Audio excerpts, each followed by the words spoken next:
ausentes, pero los vicepresidentes Freddy Ñáñez, Jorge Márquez, pero en concreto venimos a traer el proyecto de ley de presupuesto para el ejercicio fiscal del año 2000, la ley de endeudamiento para el año 2026.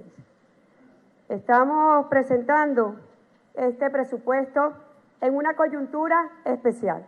Saludo a los diputados, las diputadas de oposición de Venezuela, y digo que venimos en una coyuntura especial de nuestra patria, de Venezuela.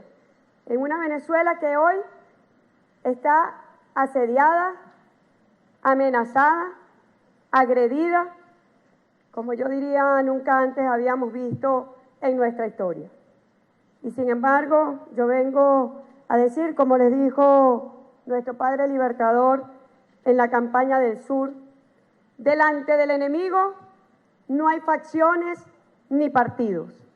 Todos somos americanos o dejamos de serlo. Delante del enemigo no hay facciones ni partidos. Todos somos venezolanos o dejamos de serlo. Todos somos venezolanos, y yo digo que los que están acá somos venezolanos de verdad, venezolanos de bien, que levantamos nuestra bandera tricolor con sus 8 estrellas, que elevamos y cantamos nuestro himno nacional con toda la fuerza de nuestros pulmones, de nuestra alma, de nuestro ser. No hay facciones ni partidos. Y hoy le venimos a hablar a la Venezuela toda, sin facciones ni partidos. Quiero saludar al presidente de la Asamblea Nacional, doctor Jorge Rodríguez, a los vicepresidentes Pedro Infante, América, a la Junta Directiva de este Parlamento, porque, como les decía, estamos presentando un presupuesto en una etapa muy distinta, muy diferenciada de Venezuela.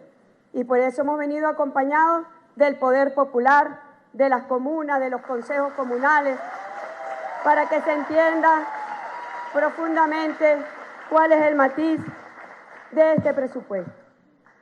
Yo digo que en esta coyuntura hay algo muy claro que heredamos de la independencia, que nos quedó tatuado de la proclama de nuestro padre libertador en 1818 ante el Congreso de Angostura, donde Venezuela lo que le está diciendo al mundo es que nos reinventamos, es que Venezuela no se somete, es que de verdad Venezuela está emancipada para que lo terminen de entender. No hay sometimiento, no hay subordinación.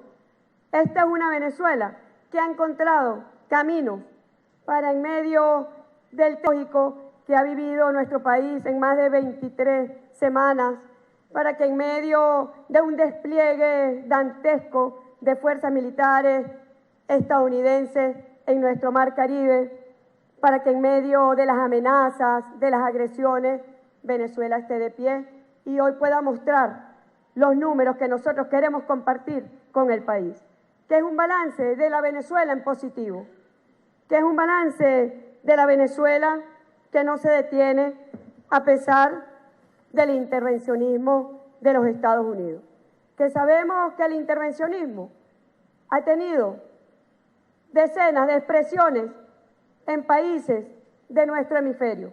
Yo digo del mundo. Cuántas intervenciones, invasiones, golpes de Estado y las modalidades más sofisticadas, novedosas que conocemos de fraudes electorales para atacar y hacerse del poder político en países como en Ecuador, por ejemplo, donde hubo un fraude electoral para que el narcotráfico siguiera campeando. Y es por eso que no hemos dudado en sostener la verdad de Venezuela, en reafirmar nuestra verdad. Todo lo demás es un cúmulo de patrañas para poder justificar una intervención y, como bien lo denunció el presidente ante los países de la OPEP y de la OPEP Plus, es una patraña de mentiras para hacerse de los recursos energéticos de Venezuela, de la más vasta reserva petrolera que existe en el mundo entero. Es la reserva petrolera de Venezuela la única con ese volumen, con esa cantidad de petróleo tan ansiado históricamente por los Estados Unidos de Norteamérica.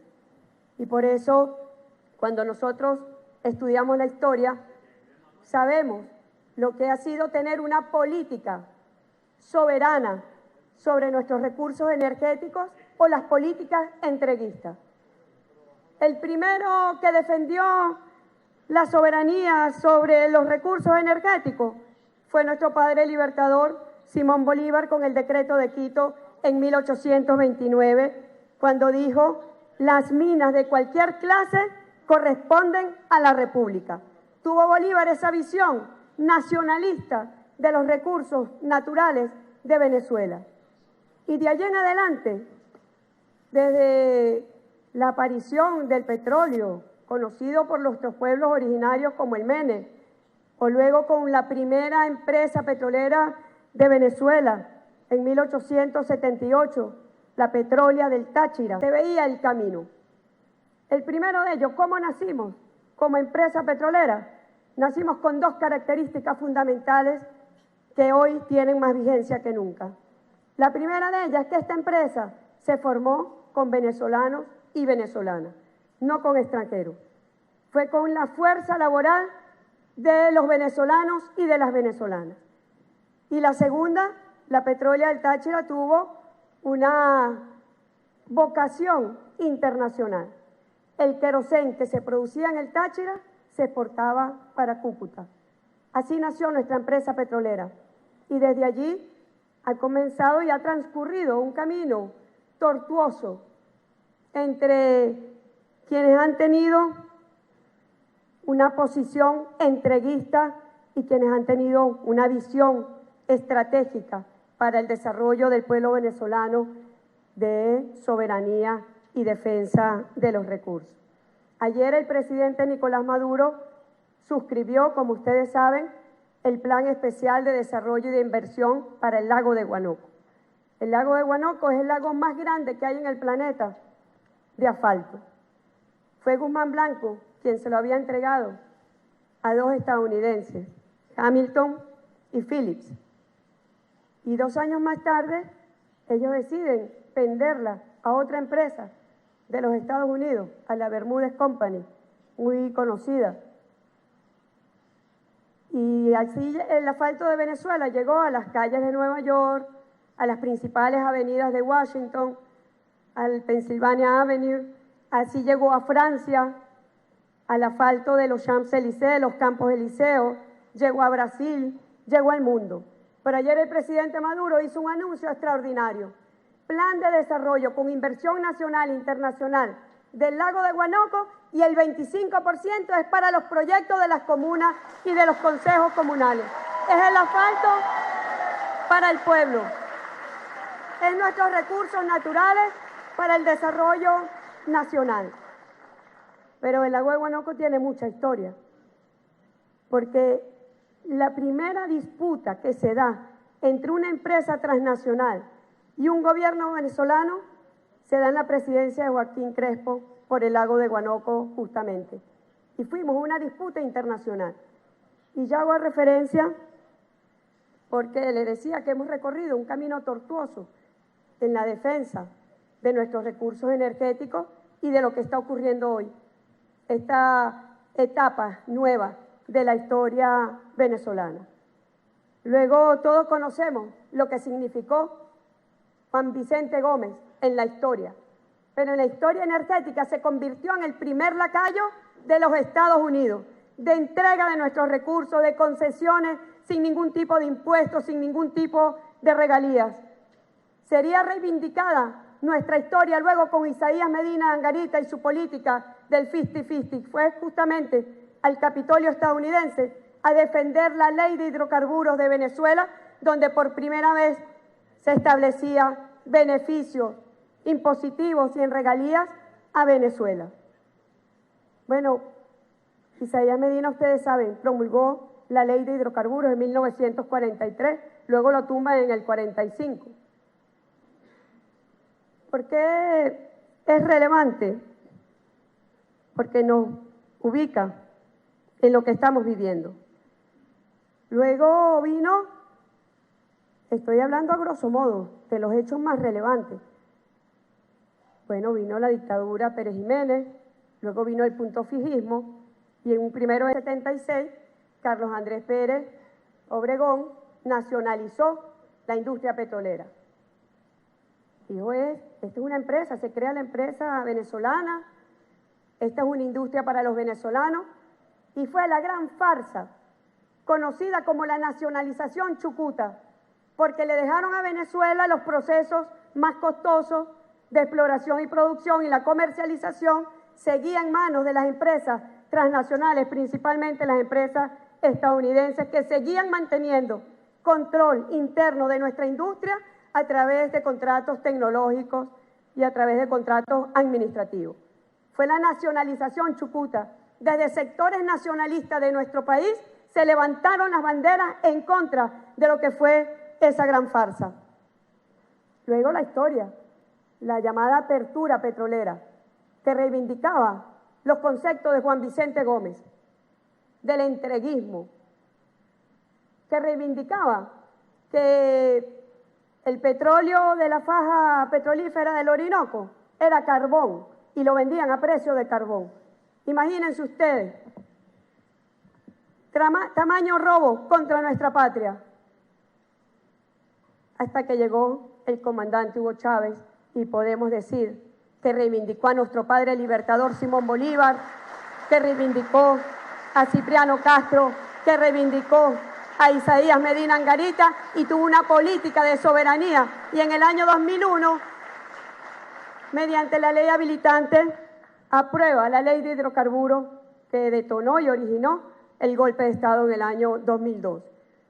Pero ya veníamos de la Constitución del 99, donde se establecía claramente que PDVSA es de los venezolanos, que PDVSA no puede ser privatizada, no puede ser vendida, y eso causó en nuestro enemigo histórico, Estados Unidos, bueno, la mayor de las preocupaciones y la mayor de las conspiraciones, de saber que estaban perdiendo el control sobre las reservas petroleras de Venezuela, de saber que estaban perdiendo control sobre las reservas de gas que hay en Venezuela.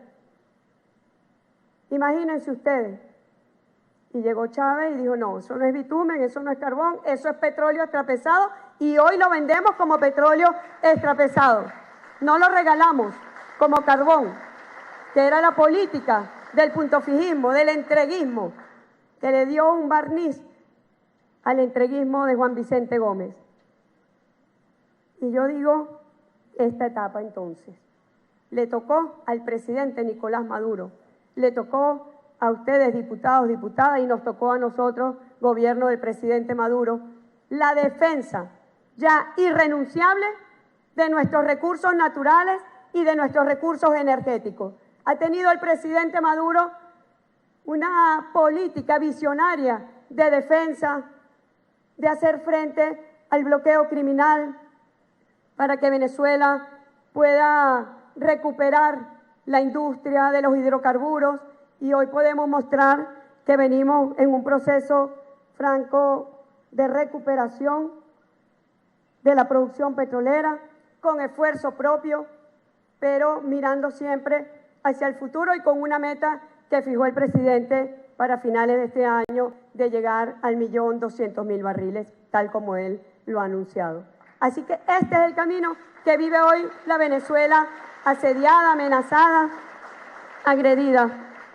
El camino a la recuperación económica mediante el esfuerzo de los venezolanos, de las venezolanas, trabajadores, trabajadoras, de la unión productiva, de la economía del emprendimiento, de la economía comunal, de la agroindustria, de los sectores industriales del país, en la unión nacional productiva.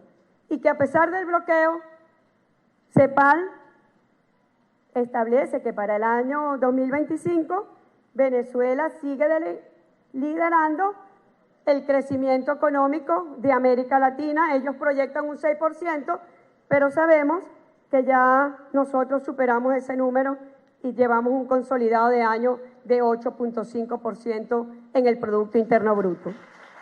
Concentrado, como ha dicho el presidente, en la economía real, en la actividad petrolera, casi con un 16%, en la construcción, con casi 12%, en el comercio, con 8%, manufactura 8%, en la minería, con 9%, y hemos visto el proceso de recuperación productiva.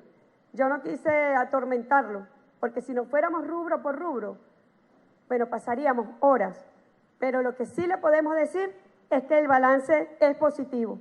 En la producción petrolera, crecimiento sostenido estable, a pesar del sabotaje que lo hacen. A pesar de ello, llevamos un crecimiento sostenido. En las exportaciones de mineral de hierro, son las más grandes de la última década y un crecimiento en relación al año pasado de un 181% y ya encaminado al Plan del Desarrollo Nacional. No solamente la exportación, sino los productos terminados, Camacho, que encadenemos los procesos productivos nacionales para dar impulso a distintos sectores de la industria y de la manufactura. La producción de oro en crecimiento, sector público con un 97.6% y la producción privada en un 41%. Fíjense esto, aumento del consumo en un 38.97%, 39% crecimiento del consumo hasta el mes de octubre comparado con el año 2024, crecimiento del consumo real, de lo que realmente se dio en los sectores comerciales y el consumo que pudo percibir el CENIAT para tener también un incremento de la recaudación tributaria de un 13.5% en relación al año 2024. Pero cuando vemos las encuestas que hace el sector privado, específicamente